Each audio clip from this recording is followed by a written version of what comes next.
तो इसलिए उनका भरोसा है, वो बिल्कुल सही है। दूसरी बात भरोसे की ये भी है कि जो लोग जिनका अधिकार है और उनको मिलना है, उनकी आशा बंधी है और वो आशा के साथ विश्वास आता है, तो वही है। और प्रेम भी है, बहुत प्रेम है। हम तो मतलब जहाँ जाते हैं तो भीड़ उमड़ पड़ती है। हम जहाँ जाते हैं 10-10 हज़ार की सभाएँ होती है, बिना किसी को बुलाए, बिना किसी को बस भेजे। लोग खुद ही अपना पैसा जमा करते हैं 5-5, 10-10 रुपया और उसमें प्रोग्राम करते हैं। तो लोगों की आशा तो है और इस आशा को लोगों को ये भी मालूम है कि हम लोग जो प्रयत्न कर रहे हैं, वो बहुत प्रामाणिकता से और दिल से कर रहे हैं। हम पे ये काम हम पर किसी ने थोपा नहीं है। ये काम हमने संकल्प लिया है और इस संकल्प को हम सिद्धि की तरफ लेके जा रहे हैं। अब इसमें ये है कि हम अपना कोशिश कर सकते हैं, बात कर सकते हैं, लोग आंदोलन कर सकते हैं, धरने कर सकते हैं, देने का काम सरकार का है। मैं इस बात पे विश्वास रखता हूँ और लोगों को भी बताना चाहता हूँ कि हमारे हाथ में प्रयत्न है और जो प्रयत्न हम कर रहे हैं वो ईमानदारी से प्रामाणिक प्रयत्न है। देने का काम सरकार का है।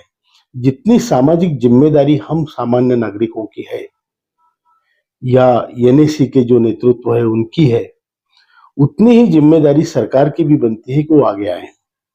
और अगर सरकार आगे आके आपका काम नहीं करेगी, तो मुझे यकीन है कि लोग हमारे प्रयत्न को बुरा नहीं कहेंगे, क्योंकि ये आखिरी छोर तक हम लड़ रहे हैं। कमांडर साहब, आप 14 की बात कर रहे हैं, मैं तो 16 की उम्मीद लगाता हूँ। काम हो जाएगा, खुशखबरी मिलेगी करोड़ों बुजुर्गों को। बिल्कुल मिलेगी, क्योंकि देखिए इसमें सरकार बहुत बड़ी है, व्यवस्था बहुत बड़ी है और इस सरकार ने बड़े-बड़े काम किए, ये भी हम सब लोग जानते हैं। जो इम्पॉसिबल से लगते थे वो काम उन्होंने किए। ये काम उनके लिए छोटा है, बट मुझे ये मालूम नहीं कि ये काम करने में वो देरी क्यों कर रहे हैं। जो भी उनके कारण होंगे, पॉलिटिकल रीजंस होंगे, जो भी। जो पेंशन का काम करेगा, का काम करेगा, धन्यवाद साथियों। तो आज कोई भी हमारी सभा है, ये तो आप खुद ही सोचिए उनका। और अगर उन्होंने काम नहीं किया तो क्या अपना काम होने वाला नहीं है? अपने राष्ट्रीय अध्यक्ष है, वो अपना काम करके दिखाएंगे और अपनी पेंशन अपने को बढ़ा के ही बताएंगे वो। और बस इतना कह के मैं 2 अपना शब्द खत्म करती हूँ। बनाम 7 साल, 70 साल बनाम 7 साल।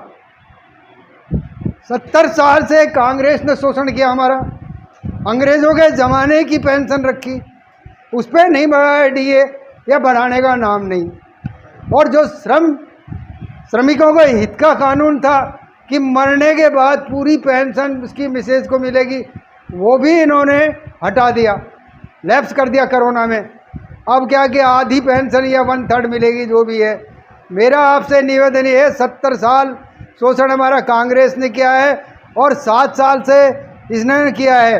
कैसे किया है? सन 14 में इन्होंने 500 बढ़ाए, फिर 15 में 500 बढ़ाए, 1 साल ये सुप्रीम कोर्ट का ले गए, बाकी बचे 10 में से 3 साल या 7 साल।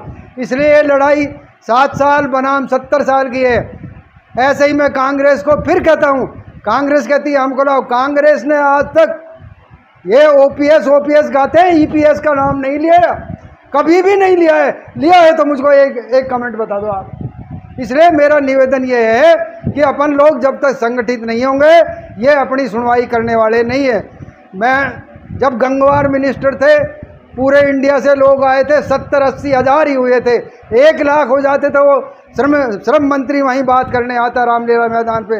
लेकिन अफसोस यही है, 70-80 के बाद संख्या घटी है, बढ़ी नहीं। दिल्ली वो लोग कॉल करते हैं तो घटती जा रही है, बढ़ती नहीं है। इसलिए निवेदन है कि अपने साथियों को और फैमिली मेंबर्स को भी लेके आए, ये आपसे संबंधित है।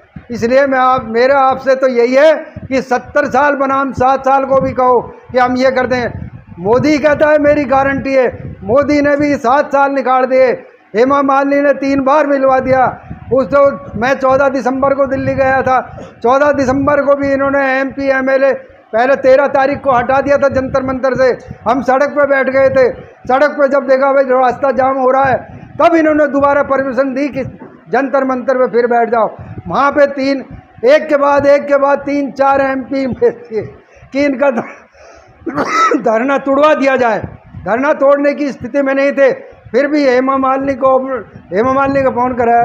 जब हेमा मालिनी को ऑबलाइज करने के लिए राउत साहब ने कहा भाई अपन स्थगित कर देते हैं, लेकिन उस टाइम भी लोगों की मंशा थी कि स्थगित नहीं किया जाए, कि आप जाओ बात करो, कुछ करना है हाँ ना जो भी करना है करो, उसके बाद मेरे आदमी खड़े होंगे। लेकिन वहाँ भी उसको ऑबलाइज करने के चक्कर में अपन ने कैंसिल कर दिया था।